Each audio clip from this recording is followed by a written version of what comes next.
Now, should President Uhuru Kenyatta heed Chief Justice David Maraga's advice to dissolve Parliament, what would it take for the electoral body IEBC to conduct by-elections in 290 constituencies in 47 counties? Well, while some of the legislators entertain the thought of returning to the ballot, it would cost billions of shillings for an electoral body that is ravaged by vacant offices, having lost 4 commissioners with no substantive chief executive officer for nearly 2 years.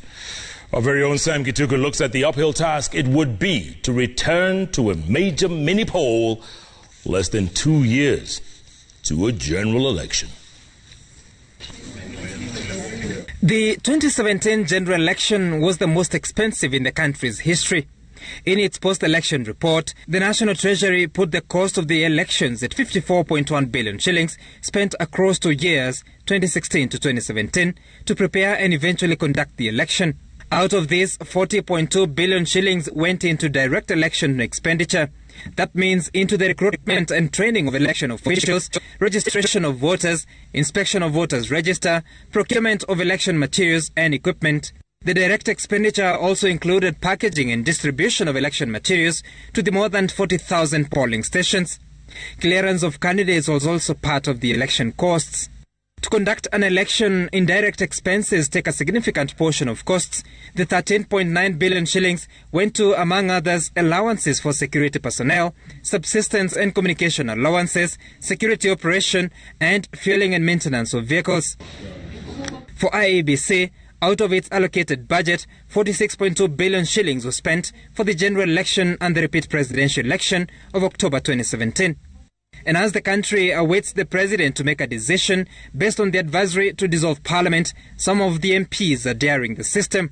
And once he dissolves Parliament, you are home. Personally, I'm not scared, and I'm willing to go home, and I'm willing to be elected or be thrown out. We have to go back to the people so that we know who the real majority and which party is, and we know what the interest of that majority will be in the National Assembly. But what would it take to conduct mass by-elections in 290 constituencies, 47 women representative slots in the counties, and 47 senatorial polls? A voter would be presented with 3 ballot papers, different from a general election where 6 ballot papers are on offer. While it cost 10 billion shillings for the repeat presidential election in 2017, it was a single ballot paper circulated in all the 40,000 polling stations. The Migori County's senatorial by-election in 2018 is estimated to have cost 230 million shillings.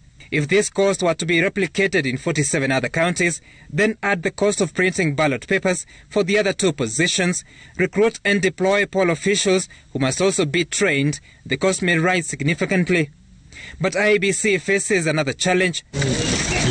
While the repeat presidential election relied on the then election devices after maintenance, it is not clear that the same election technology can be used for a nationwide exercise, given that software licenses have expired. Which IEBC will be able to conduct those elections in their immenseness to the satisfaction of the Constitution? We are in a situation where what was intended to be solved ends up being a much smaller constitutional issue than what then will be created. The Constitution provides that a by-election should be conducted within 90 days of occurrence of a vacancy.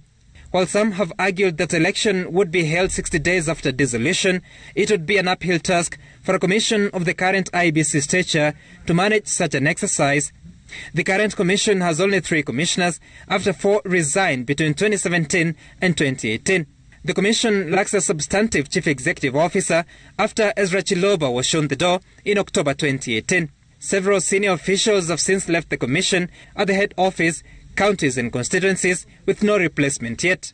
For the commission to conduct elections, they require substantive budgetary allocation, which has not been factored in the current financial year. For such money to be allocated, it will take Parliament to pass a supplementary budget. That Parliament is the subject of possible dissolution. Sam Kituku, Citizen TV, Nairobi.